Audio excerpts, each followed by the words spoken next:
setelah semangat perlu komitmen yang harus dijaga.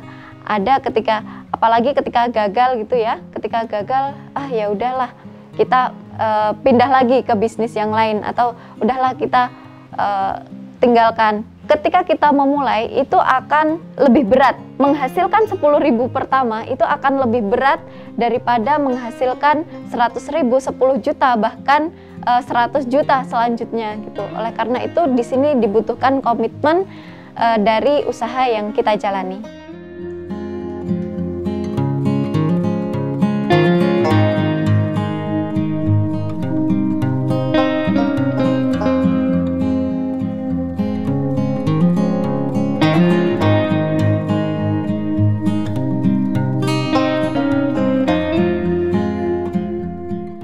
Assalamualaikum warahmatullahi wabarakatuh. Perkenalkan, nama saya Ella Rizky Farihatul Maftuhah.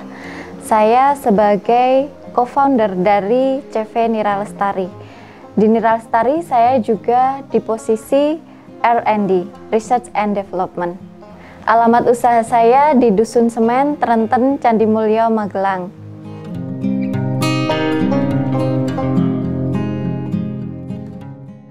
Latar belakang saya memilih di dunia pertanian, khususnya di perkebunan kelapa, itu karena saya melihat potensi di desa saya itu sangat besar. Di sini banyak sekali perkebunan kelapa. Oleh karena itu saya berpikir, wah asik nih kalau ngembangin yang ada di desa. Selain itu saya juga mengambil background pendidikan yang sesuai dengan pengembangan pertanian perkebunan kelapa, yaitu di jurusan kimia. Karena di desa saya ini produk utamanya adalah dari pohon kelapa gitu ya.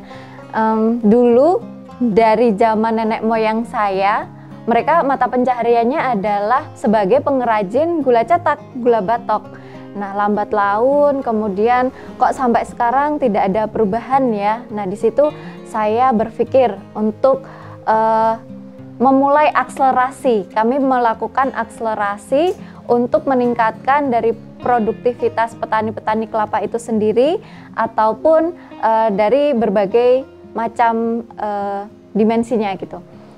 Di pengembangan Nira Lestari ini saya ada 3 pokok yang saya concern mengembangkan.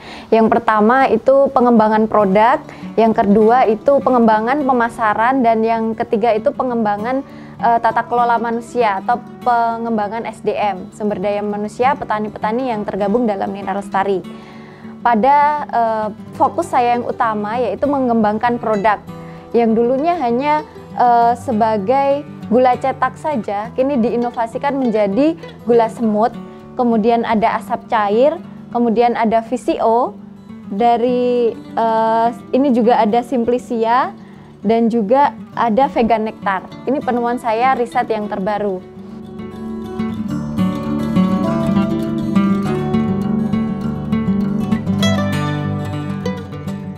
Ketika saya memulai pengembangan produk turunan kelapa ini tentunya banyak sekali hambatannya, terutama yang pertama adalah kebiasaan masyarakat yang tadinya sudah menjual ke pasar tradisional berupa gula cetak.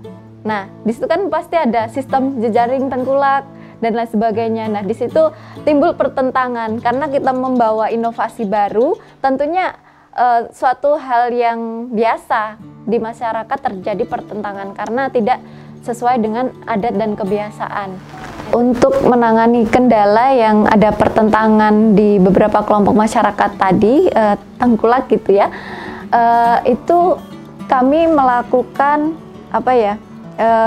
komunikasi. Dikomunikasikan yang pertama ya tadi lewat ibu, karena ibu merupakan tokoh kan. Kemudian yang kedua melalui Pak Kadus. Nah, ketika kita sudah mendapatkan support dari tokoh-tokoh masyarakat atau pemangku kebijakan, oh berarti ini menghasilkan atau ini ada keuntungannya, dan kita selain itu kita juga membuktikan bahwa inovasi yang kita berikan, inovasi yang kita jalankan itu mendatangkan manfaat dan juga keuntungan. Tadinya hanya segelintir orang, tapi ketika segelintir orang itu merasakan manfaatnya, merasakan keuntungan dari menjual gula semut, ibu-ibu itu pada ikut.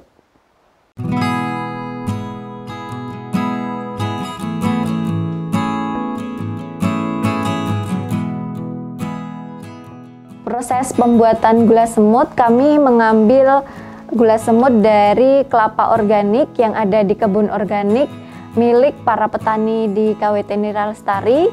Ada 94 orang ya. Kemudian setelah itu dari Nira itu dibawa ke rumah warga. Nah, kita pastikan rumah warga itu sudah keramik, dapur bersih. Setelah itu dimasak. Setelah dimasak, kemudian untuk membuat gula semut itu perlu dijadikan kristal dengan cara digosok, kemudian diayak. Nah, setelah diayak, distor ke UPH. Itu untuk pembuatan gula kristal atau gula semut. Untuk pembuatan gula cetak, itu setelah nira dimasak selama kurang lebih 3-4 jam, kemudian dicetak menggunakan tempurung kelapa. Setelah itu distor juga ke UPH atau unit pengolahan hasil.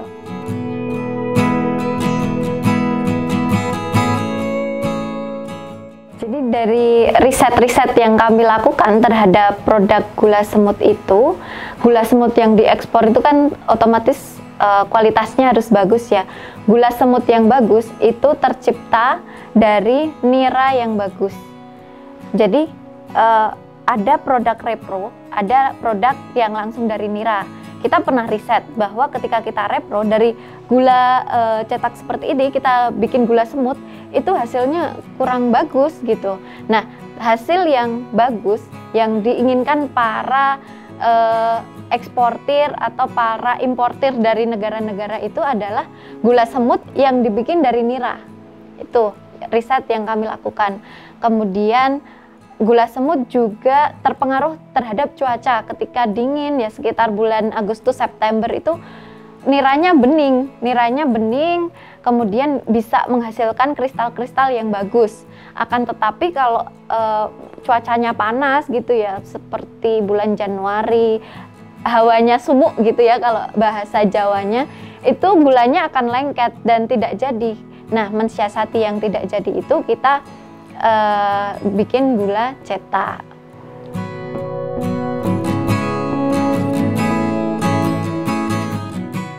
Jadi awal mula produk kami dikenal di luar negeri gitu karena kami mengikuti beberapa pameran-pameran. Jadi ketika ada selebaran pameran gitu kita ikut. Dan juga kami ini salah satu desa yang menjadi OVOP. Dulu itu ada OVOP ya, One Village One Product. Jadi kita menjalin komunikasi dengan dinas-dinas yang ada di Kota Magelang. Nah, dari situ kita mendapatkan informasi berbagai macam pameran, berbagai macam stand, kita hadir. Nah, setelah hadir di situ, wah kok ada buyer. Nah, waktu itu buyer dari Korea datang langsung meninjau lokasi kami, produksi kami, tertarik dan akhirnya dibeli langsung oleh beliau ini.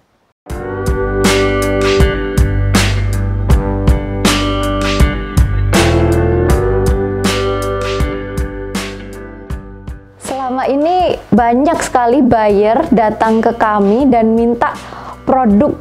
Wah, minta produknya ini Mbak gitu. Waktu itu saya cari supplier sampai ke Jawa Barat, Jawa Timur, Jogja itu nggak bisa seperti produk yang kami bikin gitu. Nah, ternyata ketika saya cek quality control rasanya beda, memang benar-benar beda. Kemudian dari segi warnanya berbeda juga. Nah, saya juga waktu itu kurang tahu ya, ternyata waktu saya berkunjung ke daerah Jawa Barat berbeda cara membuatnya dengan kami cara membuat. Nah, itu buyer-buyer itu tidak mau saya kasih supply karena saya hanya bisa menghasilkan 2 ton per bulan. Nah, buyer-buyer itu ada yang minta 2 ton per hari, tapi produk saya gitu kan, saya juga bingung juga. Akhirnya saya kasih, ini Pak produknya sampel ini, saya nggak mau, saya maunya produk ini.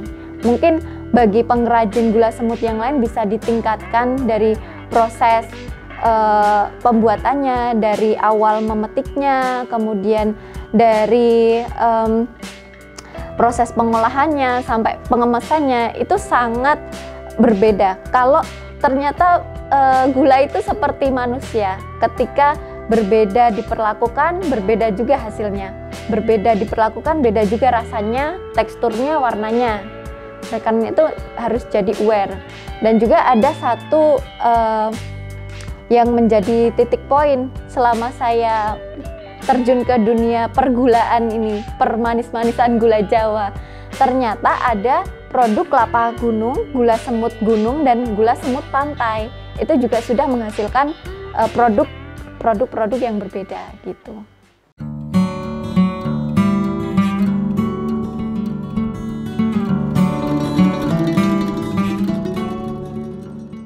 Harapan kedepannya lebih banyak anak muda yang terjun ke bisnis pertanian, karena saya alami sendiri di bisnis pertanian itu sangat menguntungkan, baik dari hulu hingga hilir sampai produk seperti ini sampai pemasarannya. Kemudian saya juga berharap nanti Nira Lestari ini akan terus berkembang dan juga bisa mensejahterakan masyarakat, khususnya di Desa Trenten, Dusun Semen ini. Saya juga berharap dengan adanya perekonomian yang bergulir di desa, itu akan menarik orang-orang yang tadinya pergi keluar desa untuk merantau, mungkin untuk menjadi TKW, untuk menjadi TKI, atau untuk menjadi ART itu. Marilah kita bangun desa ini. Di sini ada perekonomian yang bagus, yang menguntungkan dan juga potensial.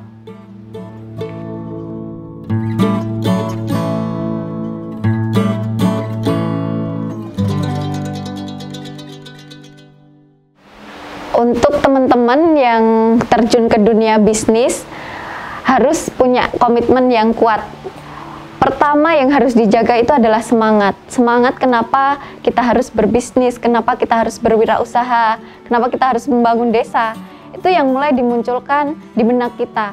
Setelah itu tercipta, itu akan menjadi pondasi kuat. Ketika kita lelah, oh balik lagi ke niat kita awal, ingin membangun desa, ingin sukses, ingin banyak keuntungan dari potensi yang ada di desa mungkin gitu. Yang kedua adalah komitmen. Nah, setelah semangat, perlu komitmen yang harus dijaga.